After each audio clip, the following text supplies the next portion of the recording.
Everything you need is already inside of you. The world would not be what it is without you. When we begin to create change within us, we begin to create change in the world around us. Your journey to becoming your best self as the whole person starts right now.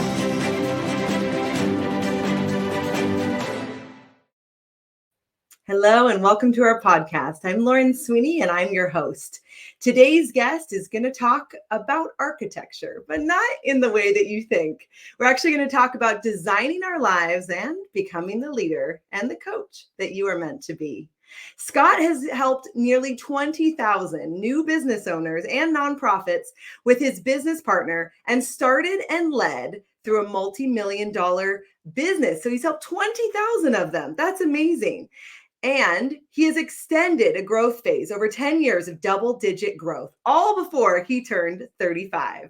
He founded Scale Architects to help businesses across the country identify the right growth strategies and find the right guides to get them on the fast track to predictable success and stay there as long as possible. Today, we're going to talk about all the things from being a coach to being a leader to maybe scaling a business. So whether you're an entrepreneur or a CEO of a company, or perhaps you're a stay-at-home mom or dad, we're excited that you're here listening. Scott, welcome to the podcast. Lauren, thanks for having me. Excited to be here. Absolutely. So you're from Atlanta, is that right? On the East Coast here? That's right. That's right. Northeast part of Atlanta. Amazing. And you were just telling me before the podcast, you did some traveling. You have 3 children and an amazing wife. And now we're going to talk about business, but also inside of the niche of leadership, which is something we love to talk about. So tell me a few of the things that you're just excited about right now. Yeah. After doing all that, that you read in the bio, I did some soul searching. It's like, what is it that I love to do? I was ready for a new adventure. I was ready for a new challenge. And there's a handful of things, but really center stage for me is getting teams of people to work together.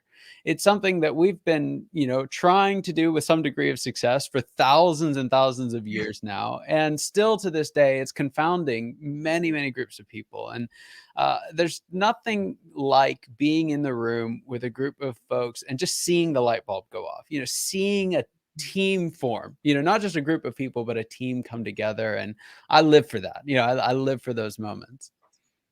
I love that. It's awesome. Especially now, we're talking so much buzzwords of burnout, corporate culture, designing a life you love, like all of those things. And then you have the team aspect. And then you throw in like the backdrop of a pandemic and a hybrid work environment, or maybe not. Some people are full. So you add all of those dimensions in. How have you've been doing this work for longer than, a couple of years. So how have you seen things change or shift, especially with the backdrop of kind of a pandemic?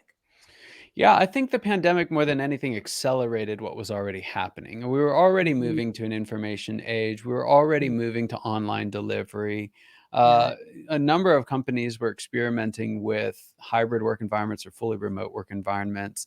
I believe it was Intel or IBM, one of the big ones, had actually gone almost fully virtual and gone back after about 5 years before the Wow. pandemic hit. So I think we're still very much in the middle of a very big experiment on whether or not this hybrid thing works and to what extent and in what ways, shapes, or forms. I think, you've seen the impact differently in different industries. A lot of folks that I work with that are in some type of manufacturing or construction or something, it was kind of a non-issue, or it exacerbated the home office versus field divide that already existed. Yeah. I think what's more fascinating than anything is just the role that it will have on long-term employee engagement. And the numbers have been all over the map. We saw the single biggest increase in 2020 and the single biggest decrease ever in the recorded engagement scores. And the concern for me isn't so much the management side of it, is, although there's a management implication, I think the challenge is one of the top, several of the top reasons that folks stay with an organization or love to work there is because of the person they sit next to. They have a best friend at work, or they love their boss. And what we've done is put a very big divide between those two things. And that's concerning for me. I for one like working in person. I'm one of the weirdest. I'm one of the weird people who went from, I was working from home as a consultant. You know, I don't have a big team that I have to manage. So I was working from home. My kids came home and I was like, okay, I've got to go find an office. So everyone else was leaving offices and I went and found one. But I love working with teams. And I love doing that in person. There's a huge difference in teamwork, separate and together.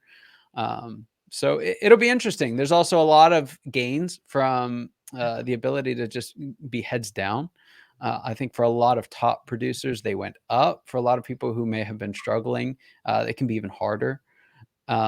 I can get on a number of soapboxes on those issues, but I think what's fascinating is to see how it's impacting folks. And this is kind of a segue into our topic, how it affects folks based on their leadership style.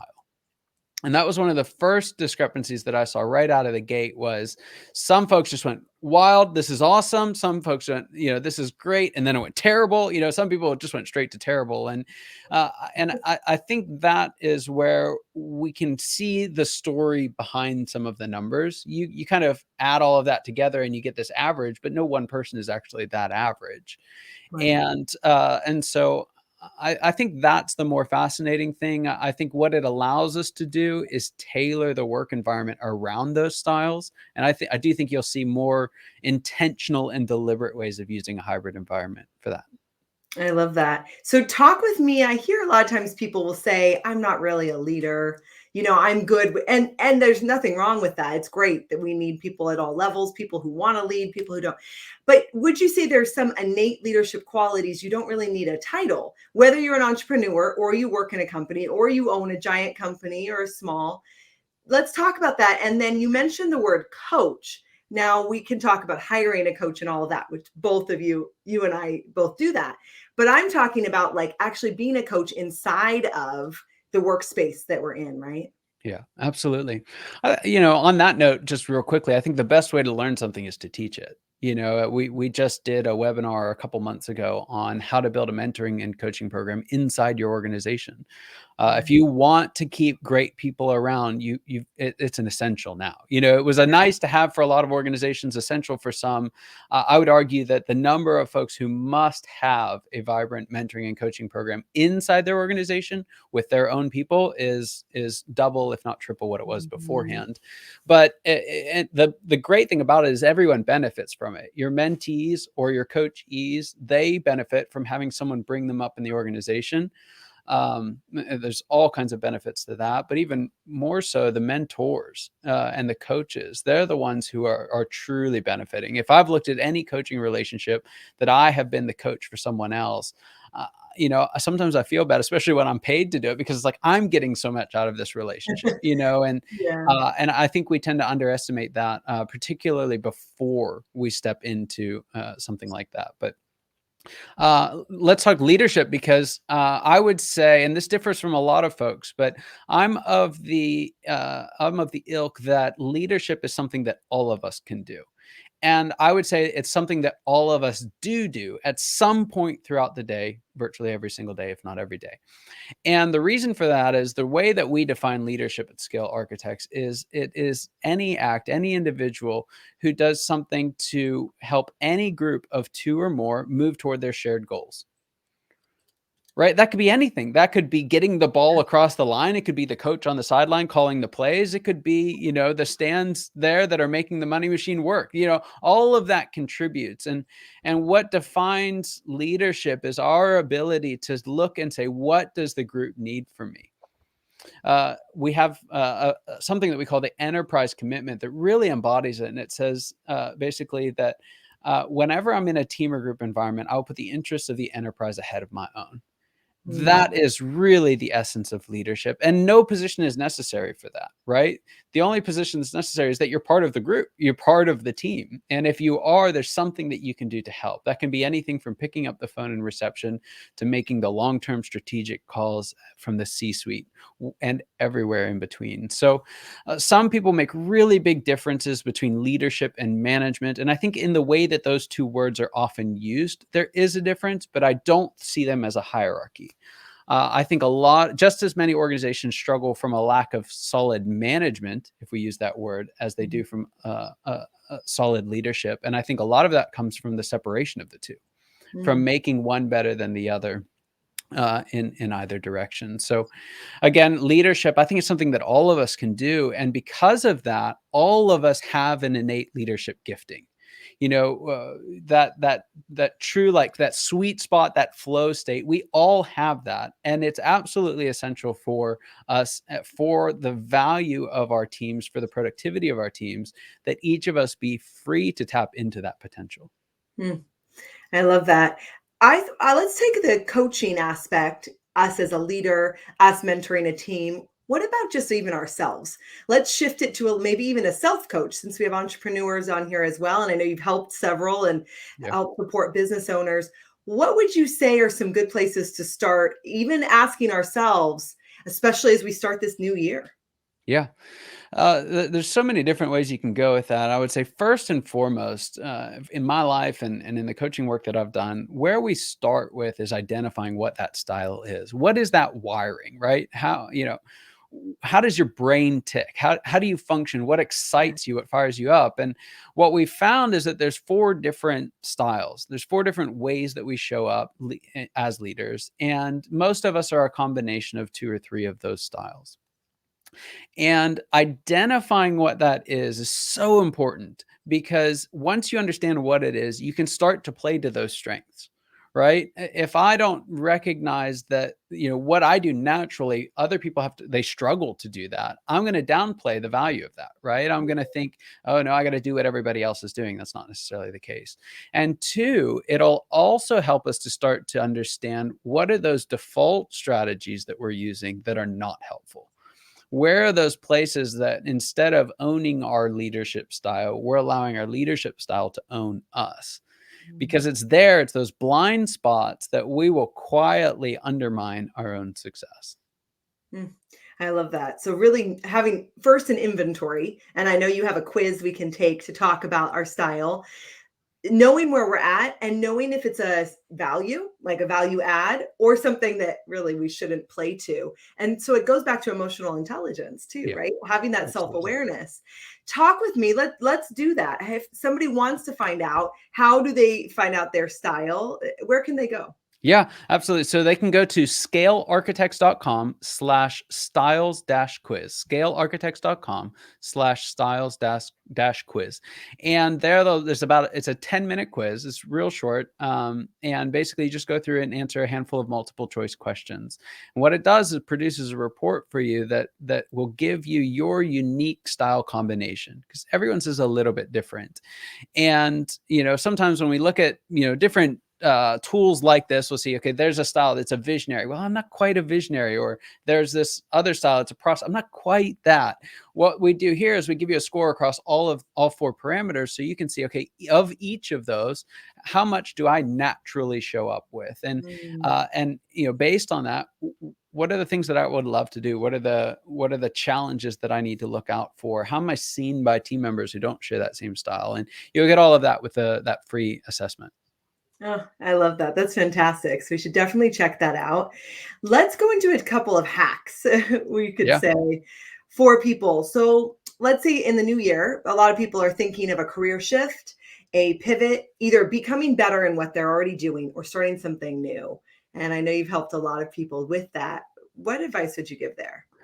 Again, I'm going to go back to that style because it's a big thing, and this is a little bit of a Debbie Downer, but it's really important to say. A lot of folks are not cut out to start their own organization, at least by themselves, and that's not fun to say. I wish it wasn't true. I don't get anything from saying that, but what happens, especially in times like this, where there's economic challenges, where things are getting shaken up, what we see is a dramatic spike in the number of new organizations that are started. followed by an even more dramatic spike in the failure rate of those organizations. Yeah. So, in good times, about 8 in 10 new startups will fail. About 80%. It's a stunning statistic, because it's like new organizations are starting all the time. It's like, well, new organizations are failing all the time as well. So it's a challenging thing to do, and a lot of folks in my position do a disservice by making it seem like it's just this wonderful be your own boss thing. Doesn't actually work like that. It's very challenging. Rewards are there, and those 20% that make it, it's wonderful. I love entrepreneurism. Yeah. I'm an entrepreneur myself. I can't help it. For those of us who can't help it, it's worth the pain. But if you can help it, if you can avoid it, more often than not, if I have a friend come to me and says, hey, I'm thinking about starting something, and we really get into it, my advice is, if you can help it, don't. Right? Don't start your own, because you're not going to be able to get through that challenging period that filters out so many folks. Times like these, that number goes up to about 19 out of 20 will fail. Wow. So only about 5% make it through. Now, the 5% that make it through go on to do amazing things. The number of billion-dollar businesses that were started in the wake of the 2007-8 crisis is just outstanding. And I would argue wouldn't be possible without what they got through to make that happen. However, they are the exception, right? 1 in 20 is most certainly an exception. So that's the first. If you can help it, and you can do anything other than start a business, from a guy who loves starting businesses, help start 20,000 of them. Don't, right? Now, if you can't help it, what do you do? What we typically find is folks who can't help but start their own organization and stand a chance of succeeding will typically have a lot of the visionary style, right? They're idea people, that they love the big picture, 10,000-foot view. They love starting things. Everything's an opportunity, and it's just, that's just the way they're wired. They can't help it. And oftentimes we find them succeeding but feeling trapped inside larger organizations. And so those folks, they come out, they start their own organization. Now, they are the ones who genuinely stand the best chance of succeeding. Of those that succeed, the vast majority of them have at least one of these visionary type individuals. But the visionary themselves is not able to do it alone, right? What we find, again, in successful organizations, what gets them out of that early fight for survival as a business is that they get a visionary and an operator working together, visionary style and an operator style. Now, some of us have both of those, and that's great for getting started. There's some setbacks that can come later from that style, but most of us have one or the other and need to go out and find someone to do it with. And so while partnerships are hard, the hardest relationship, I think, is a marriage. Second hardest is a partnership in business. They're just tough. It's real relational stuff. It's life, life is on the line. But if you can find that combination either through a partnership or from hiring someone or some other creative deal, that's the best way to go about doing it. If there's someone out there listening today saying, hey, I think 2022 is the year to do it, and I just don't see any other thing that I can do, then that's it. Go for it. You've got my support. We've got tons of free resources for you. But make sure that you work that visionary and operator style. If you're an operator, find a visionary. If you're a visionary, find an operator. If you're not, if you have a lot of processor or synergist, the other two styles, there are other options for you that can help you get some of the change that you're looking for. And I would recommend pursuing a different route. I love that. I find that, our CEO and founder, Netta, we kind of found each other and now work so closely together. And I'm there, sort of supporting the operations, and she's the visionary. And I love that there's synergy in that, and it helps because it's lonely being an entrepreneur too.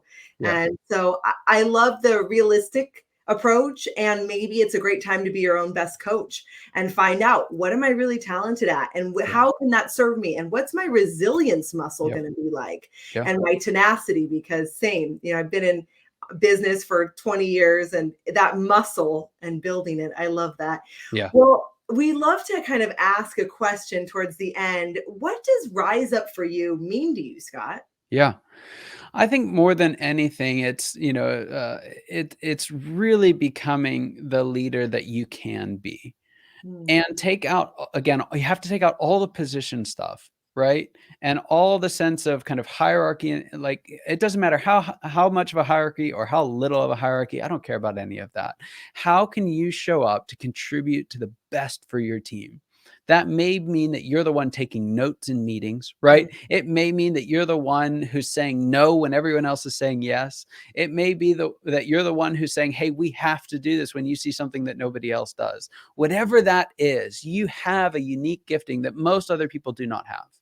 That they have a gifting, but it's a different one. And the glory of a team coming together and really becoming a team is where each person is freed and empowered to use that gifting. I love that.